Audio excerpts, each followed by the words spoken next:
All right. So in the last lecture, we saw something, where we needed an additional variable. Okay.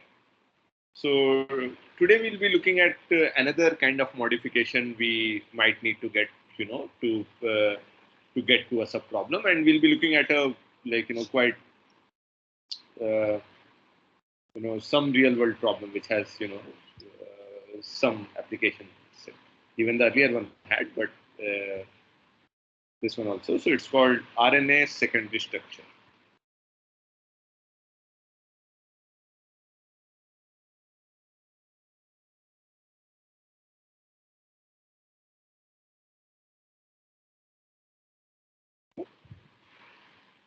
And what is going to be the difference? So in subset, sub, and knapsack, what did we have?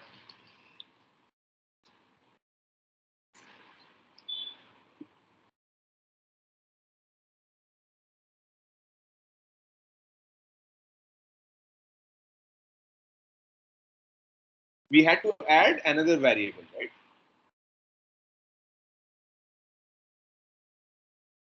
Because the obvious set of subproblems was not enough, right?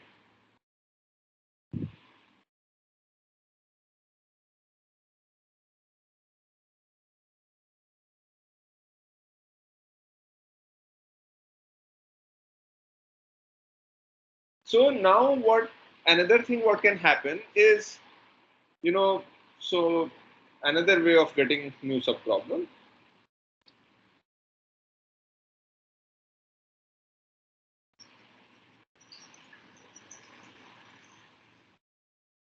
Can be that in addition to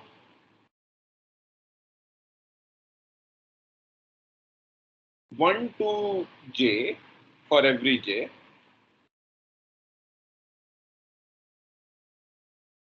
right? We also have I to j, right, as a subproblem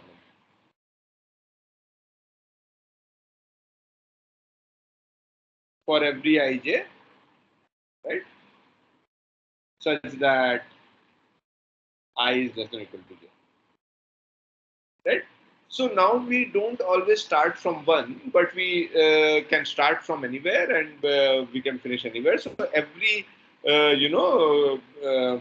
substring, let's say, or every contiguous interval. So every interval, in some sense, defines a subproblem.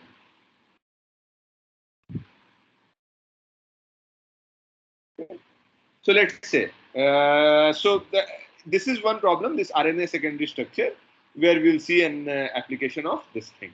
And you'll see that it arrives, it arises quite naturally in this particular problem. Okay, so let's see how. So let's look at the problem first. And for the problem, we need to get into some basics, or of let's say biology, or just to understand it, that what the problem is. So we know that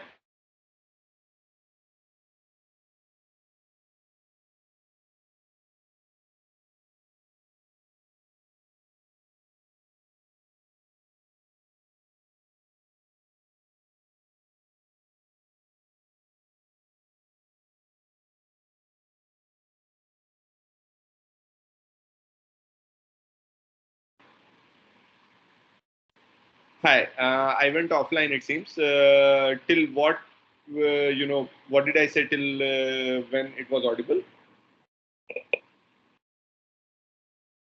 Can somebody tell me? You were beginning with the problem, sir. Okay, I was beginning with the problem definition, or, or going about. Okay, good. So I was just going to talk about the problem, that what the problem is, right? So I was saying that I'll come to the RNA, but we know like DNA, right? So it has a double strand structure.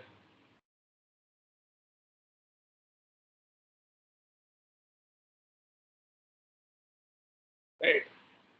You must have seen this, picture like this, and it is like goes into this double helix. Like, I might not be drawing it very nicely, but and then there are these bonds like this. and so on. So, and what are these bonds between?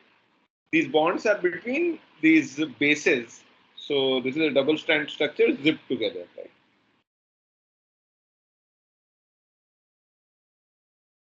And the like building blocks are the bases.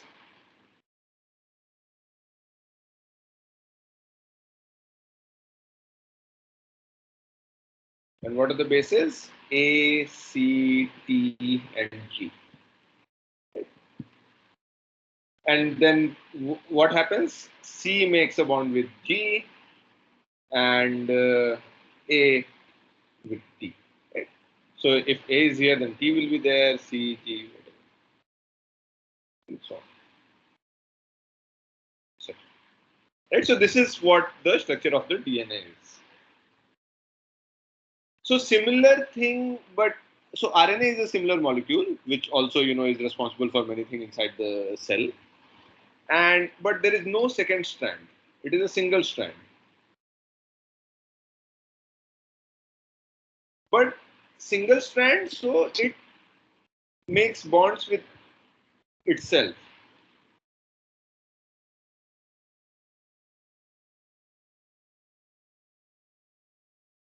to form interesting or useful say, shapes.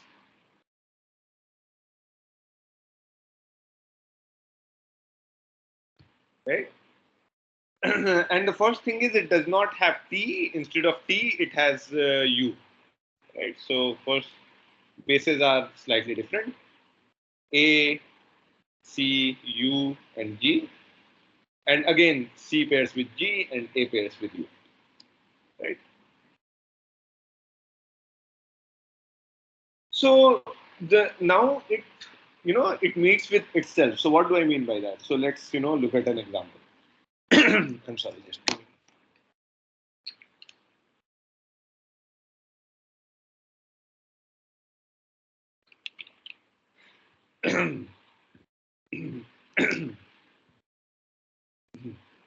so suppose the structure looks something like this. That okay.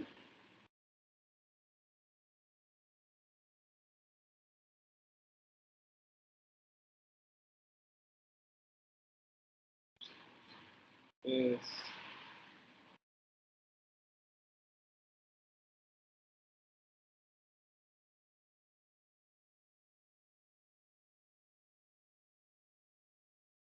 And here also maybe something like again similar shape and so on, right? Again, here I'm not drawing the whole thing or whole thing here, but what does this mean? Like here, I'm trying to say that here are these bonds.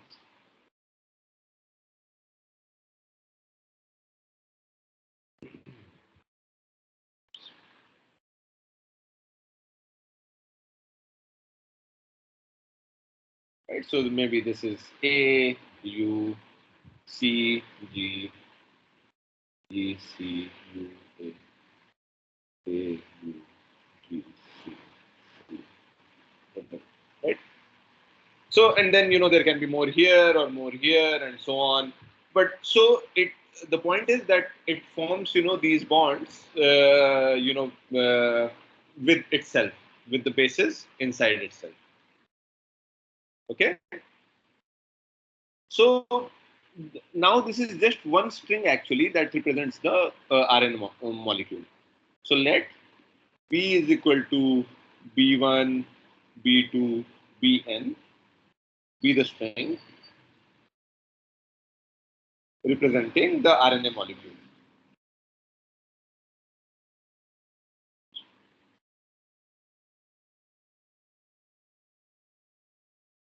Where each BI belongs to the set A, C, U, G. Whatever. I'm writing in any order, whatever comes to my mind, but ordering, of course, does not matter. Right? So there are some rules though. Like, so each of the base pairs can, each of the bases can, form pair with at most one more base.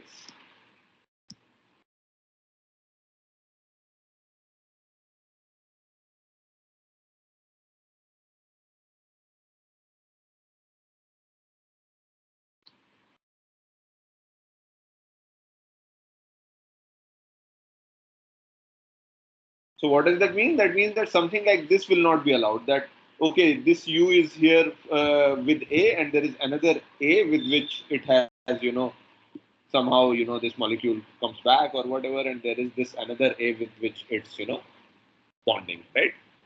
So this is not allowed. Okay. So what does that mean? That the set of base pairs, right?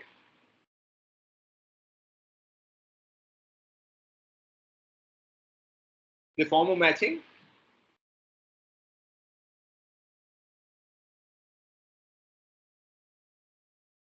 right?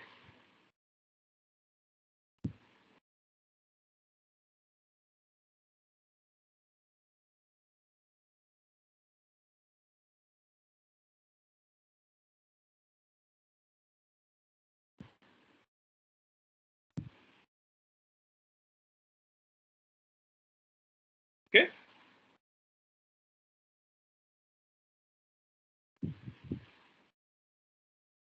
So they form a matching. There is another thing that these base pairs are going to be not free.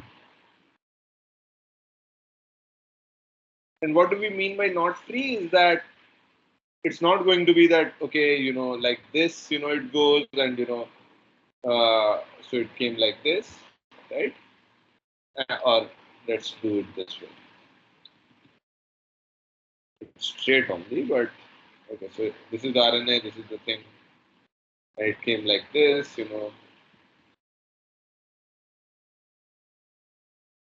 and you have one like this and one like this.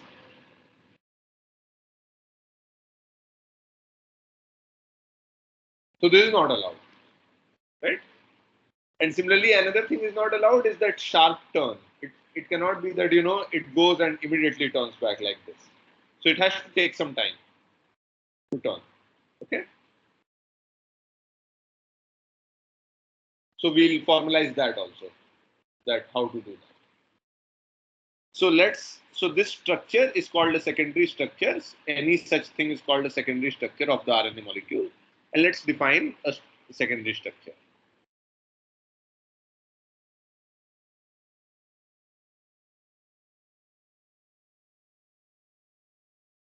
So a secondary structure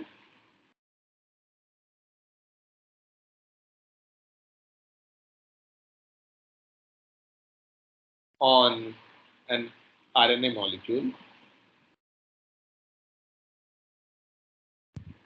B is equal to B1 to Bn, right, is a set of pairs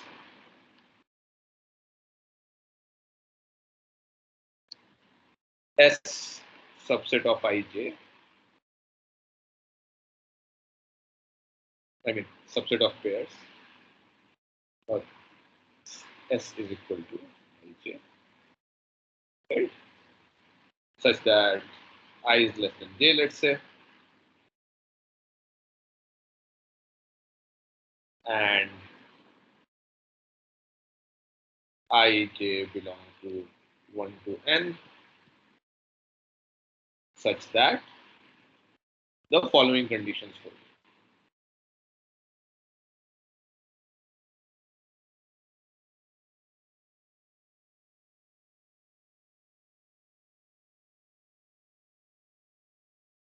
Okay, so what do we want? We want what is the secondary structure? Secondary structure is just pairs of bases, right? But we want them to satisfy some conditions, right? So what are the conditions? Like the first one, as I said, no sharp turns. So let's like make that the first one.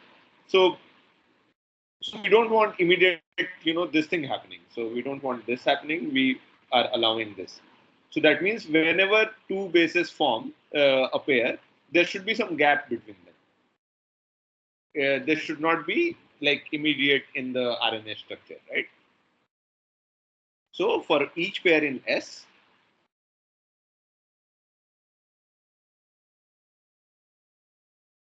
what do we have?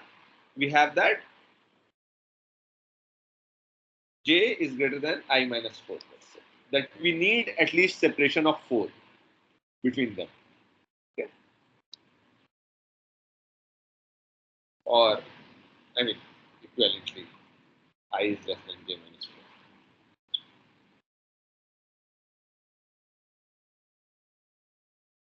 What is the second condition? Second condition is, of course, if they belong to the, if ij belong to S, then of course they should form, the pairs which are the correct base pairs, right? So that means bi bj has to be, the set has to be of the form Sir, A. I think it would be j greater than I plus 4. Huh. Thank you. Of course. So there is gap between, because j is greater than I, so j should be greater than I plus 4 and I less than j minus 4. Sure. Okay. Thank you.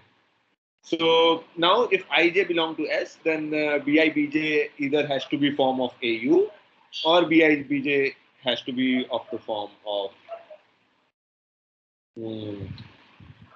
CG, right? And here the ordering does not matter. That's why I'm writing it in set form. Okay.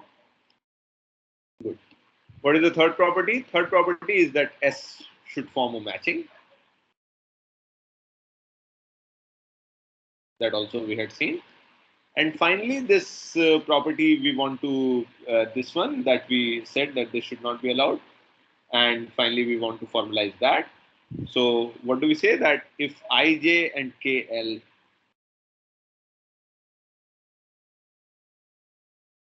belong to S, then it cannot be that I is less than k, less than j, less than L. So there is no interlocking, right? So again, so let's just look at one strand like this.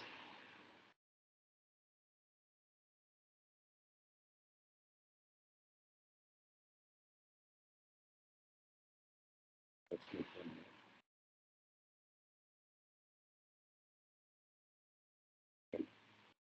And then we expand it, right? So suppose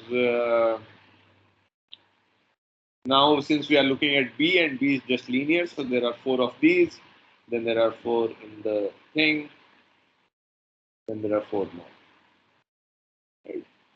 And then these 4 are the ones which are in the turn, and then there are bonds between these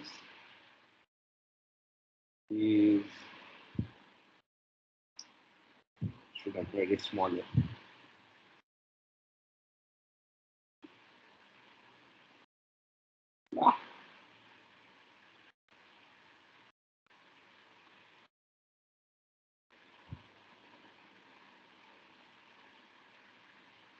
Right? And this is what we want.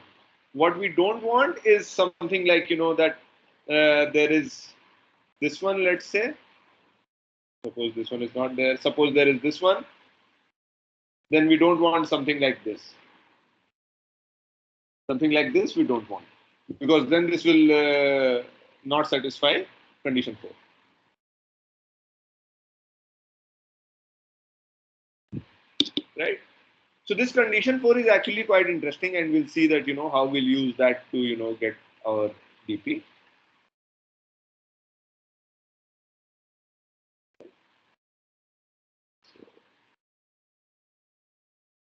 Okay. So any questions about the problem? Okay. So till now we have just defined the secondary structure, but what is the aim? What are we trying to do? So it has been found, or it has been proposed, there is a hypothesis that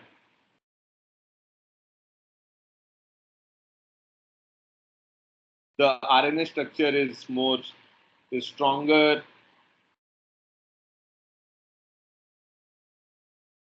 more stable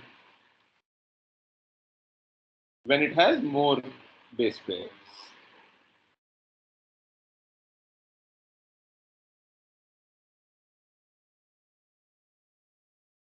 Right? So now we want to see that how strong this RNA molecule can be. So what is going to be our aim? Aim is going to be, given a single standard whatever,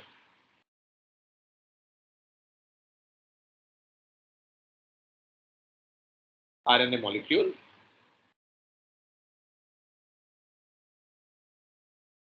B is equal to B1 to Bn, right? Find the secondary structure.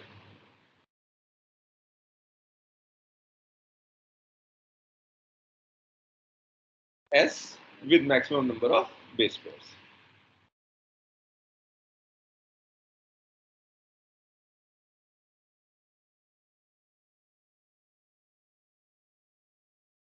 Right? So this is going to be the question that we are going to address.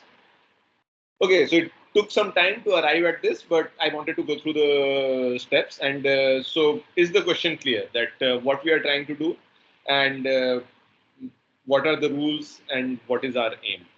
Any question about that? Sir, can you explain condition 1 again? No sharp turns. Condition 1 says that if you are forming pairs between any two, so okay, right here. So if there is a pair forming, so the RNA molecule is a strand, right? It is just like, we are representing it as a linear thing, as B, right? So it is saying that whenever there is bond between two, whenever you are making two guys adjacent, there should be at least 4 in between them. Because the molecule has to turn, right, to form pairs with itself, like this. So if it is like this, that it immediately turns and then forms the pair here, then there are only 2. So this is like a sharp turn. So what this condition is saying, that there are no sharp turn. You have to take these small turns, and at least 4 you have to 4 bases you have to use in the turn, and then only you can form a bond with a base pair. So you have to use at least these 4 for turning back and forming a bond. And now you'll be forming the bond here and here. That is all fine, because now the difference between them is only larger than 4. But for 2 nearest ones, the difference should be at least 4. Is that okay? Yes. Okay. Any other And question? what Yeah. is matching? What is meant by matching? Matching, you guys should have done graph theory course, no? Or discrete math course. You don't know what a matching is? It is not taught. So basically, if you look at these guys, then every vertex has degree exactly 1. So if you look at the Bij pairs, then belongs to S. So every Bi or every I occurs exactly, I and J occurs exactly once. I mean, whatever occurs there, right? Occurs at most once, let's say. I mean, the matching in the graph concept, that this forms a matching. And if you are going to tell me that you don't know what a matching is, then it's not good.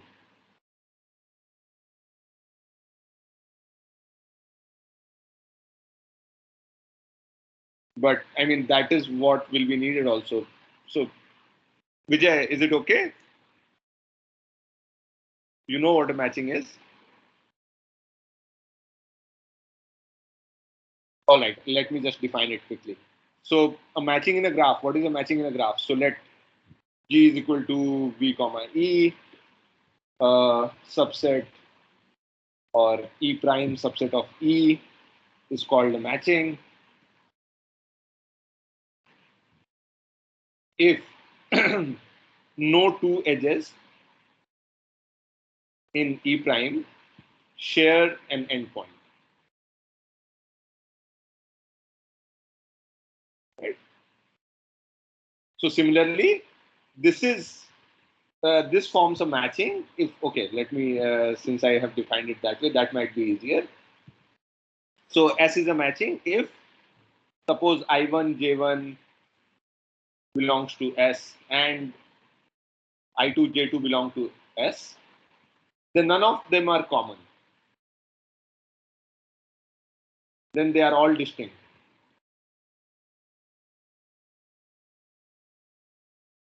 I1, J1 and I2, J2 are distinct. There is no common thing. And that is why I was saying that there is no bonding of this sort, that, this base pair has bonded here and now it is going to bond with somebody else also. So this kind of thing is not allowed. Okay. So no two edges share an endpoint in a graph. So this is not a matching. And this is a matching. Okay, Vijay? Is that okay? Yes, sir. Okay, good. All right. So this is our aim. So finally, we have arrived at something that, okay, this is the problem definition and this is what we are trying to do. We are trying to maximize the number of base pairs. So now let's try to design the algorithm.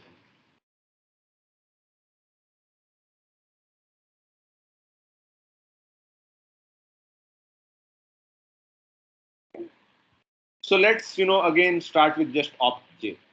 Just the first start with the basic thing that we have, which is just maximum number of base pairs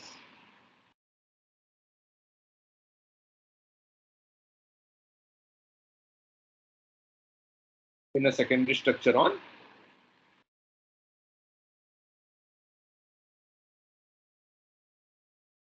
B1 to Bj, right?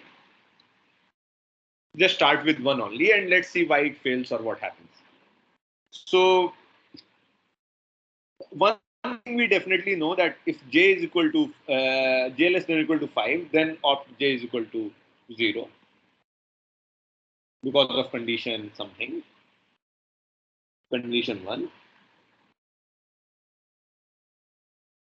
Right? Good. And what we want finally, we want opt_n.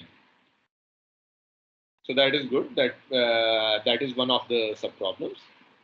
That is the final answer. And now we want to find a recurrence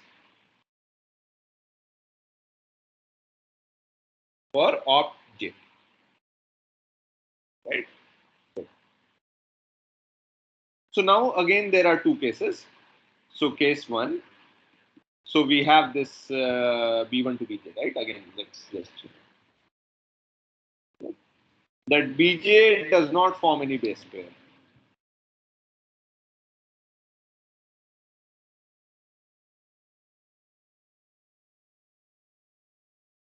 In optimum. And in which case, what will be the recurrence?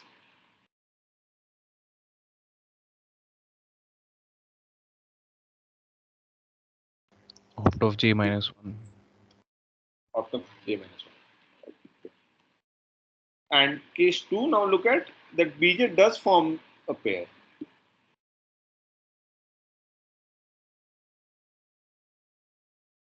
With some, let's say, Bt with t less than j minus 4.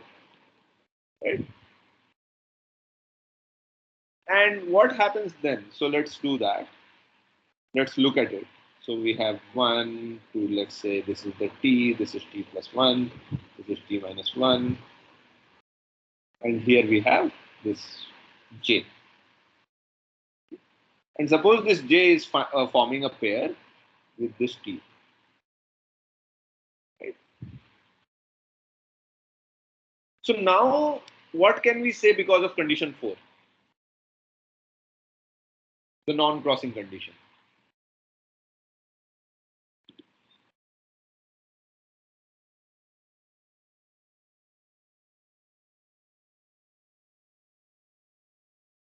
That no pair, none of these guys from t plus 1 to j minus 1 can form a pair with something here. Choose a different color. So this is not possible, right? Because of condition 4. So condition 4 says that none of the bases in B1 to Bt minus 1 can form a pair with Bt plus 1 to Bj minus 1. Right? Is that clear?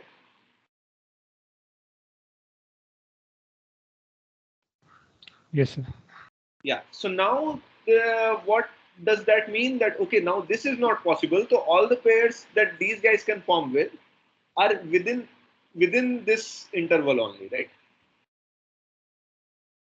And all the bases these guys can form pair with are within these intervals, right?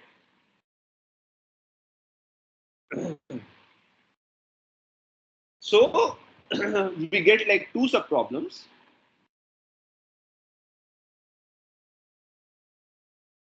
Right? One is on B1 to BT minus 1, for which we have opt T minus 1. And the other we get is BT plus 1 to BJ minus 1. But now we don't have this in our collection of subproblems. Right? So we got this problem naturally, but we don't have it in problem collection. So now we have to we'll define these new subproblems. So what do we want now? Have a subproblem for Pi, Bi plus 1, Bj for all ij,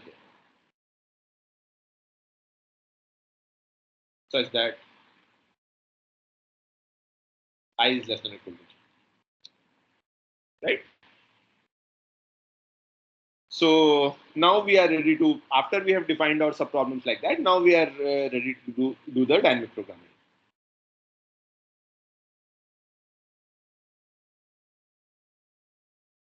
So this problem, this kind of subproblem, it did arise very naturally, right? Because it separates our, if we fix one interval, then it separates, the whole thing, this one subproblem that we were starting with, into these two very natural subproblems, right?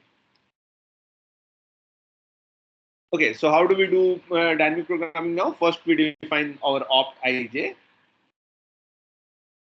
over the subproblem. So opt ij is maximum number of base pairs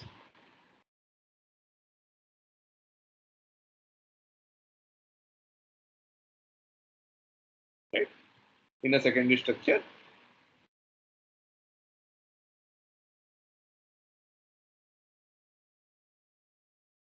on Bi to Bj. Right, so we look at this substring and then we find out that what is the maximum number of base pairs which is there. And again, we initialize that opt ij is equal to 0 for I, greater than or equal to j minus 4. Okay. And I mean, just, for the sake of, because in the algorithm, we don't want to make it complex by looking at, okay, I should not be greater than j or whatever. So we also define opt ij to be 0 if I is greater than j. Just, so that the algorithm will not worry about it and just make these values 0. Okay, good. So now we have to design the recurrence.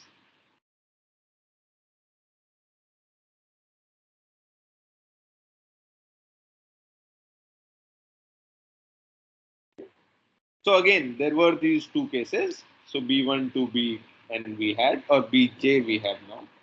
Bi to Bj we have now. And again, there are two cases. Case one is that Bj does not form a base pair.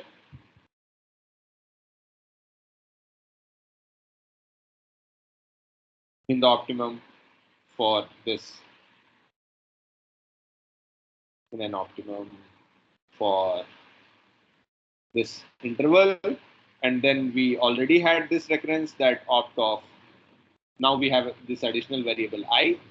So now opt of I comma j is equal to what? Opt of, somebody tell. I comma j minus 1. I comma j minus 1, right? Now suppose Bj is in forms a base pair with some Bt t greater than or equal to I, let's say, right? And t less than j minus 4. Okay. And in which case, what we'll get?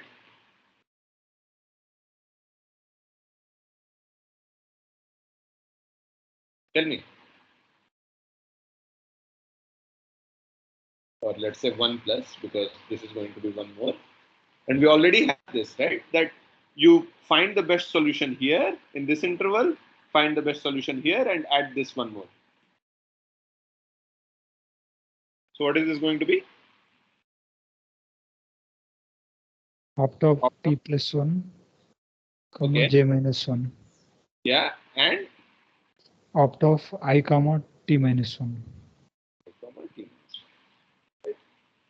and now we are done. So basically, these are the exhaustive cases. So now we can just write the recurrence. So what is the recurrence? That opt of I comma j is equal to max over all t, and I'll say what this t is. Opt of this I comma t plus 1, t minus 1, sorry, comma 1 plus opt of sorry, I comma j minus 1. That was the first one. The first one here. And I'm going to write this 1 plus opt of I comma t minus 1 plus opt of t plus 1 comma j minus 1. One more bracket? No, this is fine. Okay, good. So is this recurrence clear? And what is this t? So max is taken over t.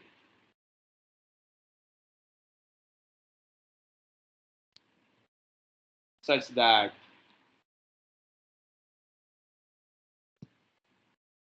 Bt and Bj are allowed base pairs by condition 1 and 2. That they are separated by at least 4 and they form, actually a base pair. That they are of the form AU or, CG. Okay, good. So any problem with the recurrence? Because now we are done. After we have defined the recurrence, we are almost done. There is just one small thing that we need to take care, but otherwise we are mostly done. Any question about the recurrence?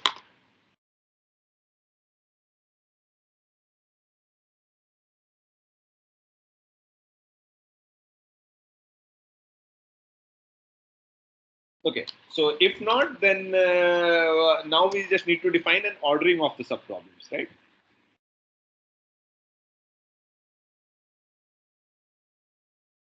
Because we want to go from smaller to larger. Okay. So what can be an ordering here? Looking at the recurrence, what is smaller to larger?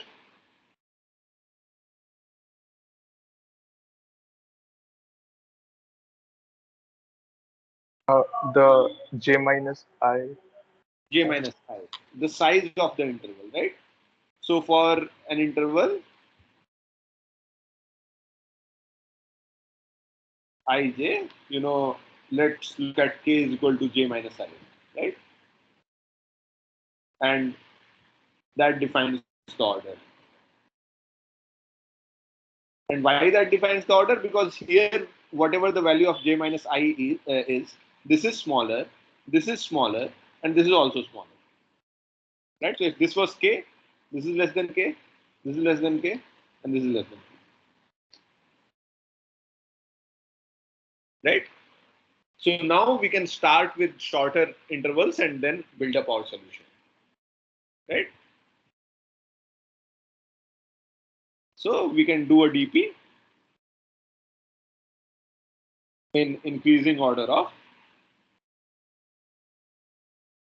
k is equal to j minus I. Right? Good. So where is our DP? There's no DP here. Okay, let me write it down. So initialize opt ij. I mean, it's in the book, but like, you know, I thought I had copied it, but there was some conflict, and then it is gone now. I think, but fine. Initialize opt I is equal to ij is equal to 0 when I is greater than or equal to j minus 4. So this takes care of the initialization part. Now you say that for k is equal to 5, 6, whatever, you know, n minus 1, which is the interval length. This is what we have ordered our subproblems on. Okay. So for k is equal to 5, 6 to n minus 1, now what do? You look at every interval of that size. So you look at all the possible starting points. So for I is equal to 1, 2 to, you know, n minus k, from where that interval can start. And for j is equal to, or now you don't have to for, because now I is fixed. So first you fix the interval size, then you fix I. So j is equal to, you know, becomes set j is equal to I plus k, which is the size of the interval, and then compute opt ij, right, using the recurrence. And this opt ij will now use values of only smaller intervals, right? And then you end for, then you end this for, and then you just return opt of 1 comma n, which is the whole interval. Right? So this is the algorithm. Any question about the algorithm?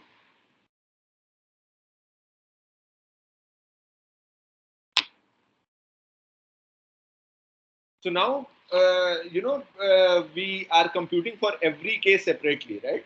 So for every k, suppose we have a different table for different ij, right? So for k is equal to something, there will be a different table. For k is equal to 5, there is a different table. For k is equal to 6, there is a different table. Then k is equal to 7, and so on.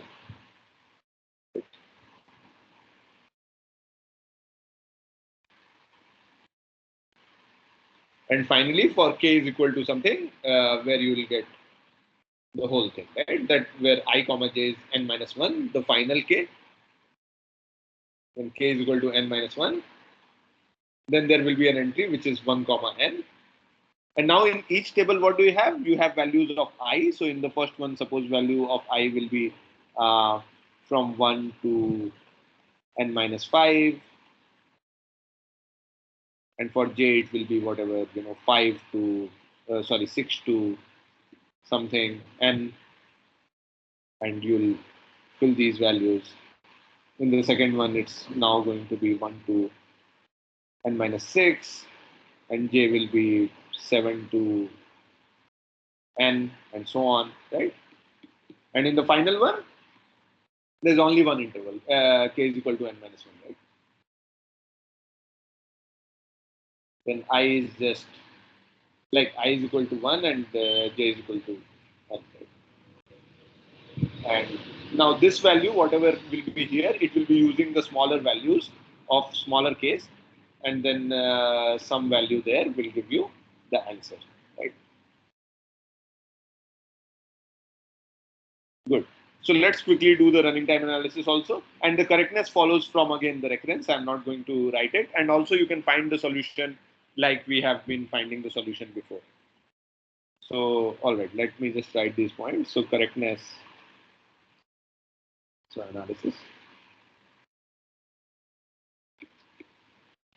Correctness,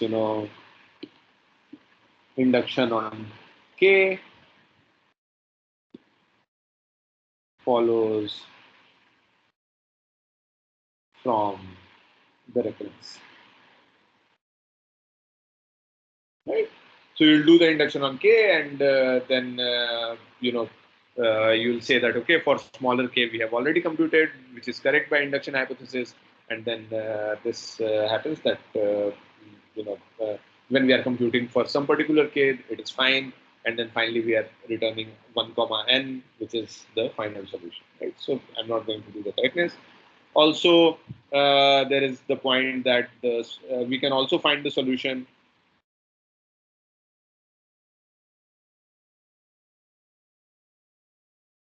in addition to the value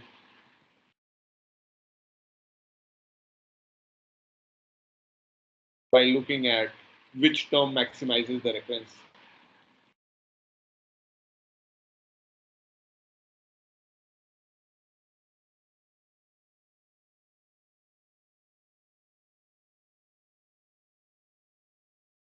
Right? So like we were doing earlier that, okay, if now J is going to be part of a solution, then this part is the one which has to come in this part is the one which should be more. Right? So, and we can recursively find that. That is also not very hard. And finally, running time analysis.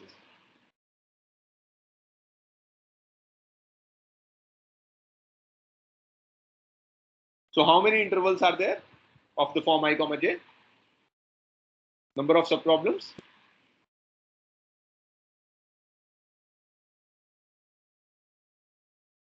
Order n square. Order n square, right? Pairs of the form I comma j, right?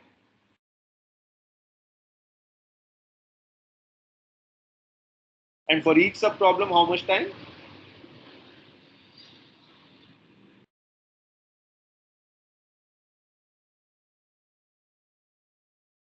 So for each subproblem, what are we doing? We are using the recurrence. So now we come to I comma j, and we have to maximize over all t. Okay, and what are all these t's? So we have this I comma j,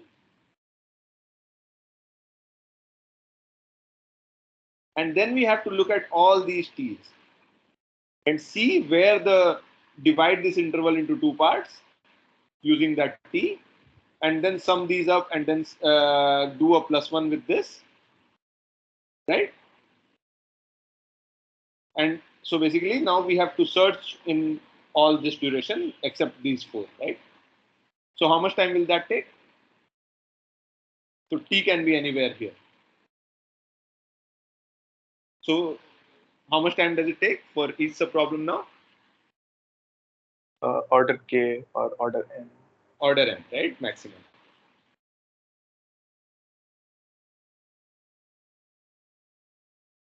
So total time is order n cube.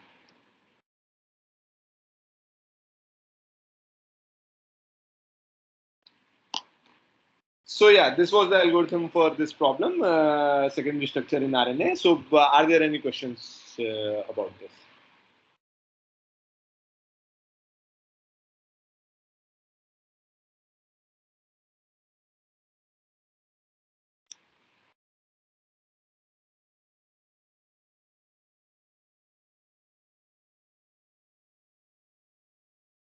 So here we don't have just one table, we have like multiple tables depending on, I mean, we can put it in one table also, but I thought that, visualizing this might be good because then this at least gives you an ordering of the entries of the table. In one table, again, you can say, you can of course figure it out and you can say the same thing in one table, but, just to give a cleaner picture, I made this one.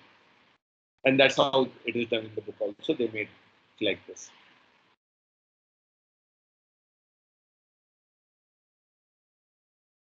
So, I mean, if you would figure it out, the one-to-one correspondence between this table and, this multiple tables and the one table, I think it will give you like, more understanding of the problem. Okay, so any other questions, anything? Sir, I have doubt regarding the assignment. Yes. Sir, I just wanted to confirm that you told that we need to write all the answers within 2 pages. So it's that Yeah. something like strict. Is that something? Something like strict means my handwriting means the font size is a little big. That is the thing, right? That if handwriting is there, then you can try typing in, some, I think, what is it called, markup or something like that, or LaTeX. because then it becomes very hard, if people start typing, too long or something, or start writing.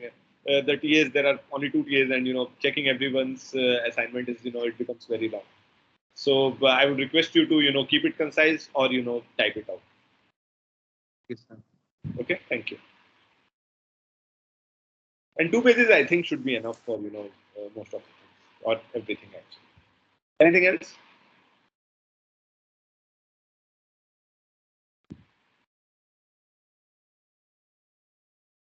Okay, if not, then thank you for coming, and see you guys on next Tuesday.